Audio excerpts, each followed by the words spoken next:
Hi friends, welcome back to our channel. ഇന്ന് നമ്മൾ വന്നിട്ടുള്ളത് ലഹരി എന്ന വിപത്തിനെ കുറിച്ചുള്ള ഒരു കൊച്ചു പ്രസംഗമായിട്ടാണ്. അപ്പൊ എല്ലാവരും വീഡിയോ ലൈക്ക് ചെയ്യുക, സബ്സ്ക്രൈബ് ചെയ്യുക, അടുത്തുള്ള ബെല്ലേക്ക് ക്ലിക്ക് ചെയ്യുക. അപ്പൊ നേരെ വീഡിയോ. മാനസാരത്തിന് വന്ദനം. ഞാനിവിടെ എത്തിച്ചേർന്നിരിക്കുന്നത് ലഹരി എന്ന വിപത്തിനെ കുറിച്ച് സംസാരിക്കുവാനാണ്. ഉപയോഗിക്കാൻ അതിശക്തമായി പ്രേരിപ്പിക്കുകയും ഉപയോഗിച്ചാൽ ആസക്തി ജനിപ്പിക്കുകയും ചെയ്യുന്ന സുന്ദരമായ ചുഴിയാണ് ലഹരിയുടേത്. വളരുന്ന തലമുറയെ ചുറ്റിവരിയുന്ന വിനാശത്തിന്റെ നീരാളി കൈകളാണ് ലഹരിയുടേത്. മലവെള്ളപ്പാച്ചിലിൽ ഒഴുകി വന്ന കമ്പിളിക്കെട്ടിനെ കയറി പിടിച്ച മനുഷ്യന്റെ കഥ നമ്മളെല്ലാവരും കേട്ടതാണല്ലോ. കയറി പിടിച്ചത് കമ്പിളിക്കെട്ടിനെയല്ല, കരടിയാണെന്ന് തിരിച്ചറിയുന്നതിന് മുൻപ് കരടിയുടെ പിടിയിലമർന്ന് പിടഞ്ഞു പോയൊരു മനുഷ്യന്റെ കഥയാണത്. ഇതിന് സമാനമായൊരു ദുരന്തം ലഹരി ഉപയോഗത്തിലൂടെ നമ്മെ കാത്തിരിക്കുന്നു.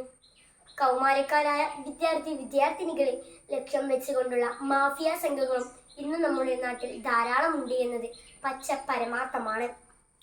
ഔദ്യോഗിക കണക്കനുസരിച്ച് കേരളത്തിൽ 5 മുതൽ 18 വയസ്സ് വരെയുള്ളവരിൽ 74% ലഹരി ഉപയോഗിക്കുന്നവരാണ്.